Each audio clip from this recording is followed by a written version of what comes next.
How to fix Personal Hotspot not working on iPhone. If you're struggling to find out how to do it, this video is right for you as we have solution for your problems. Firstly, what you have to do is tap on Settings and gently scroll down and tap on Personal Hotspot. Once you tap on Personal Hotspot, it will automatically take you to new options in which you can see the Allow Others option is turned off. Kindly turn it on.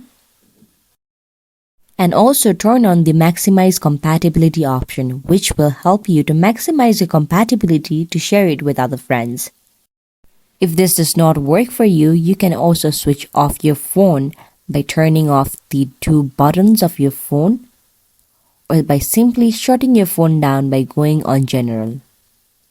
In this way, it might help you to fix your Personal Hotspot from not working on your iPhone. If you found this video helpful, make sure to give a big thumbs up, subscribe to our channel, and share it with your friends. Thank you.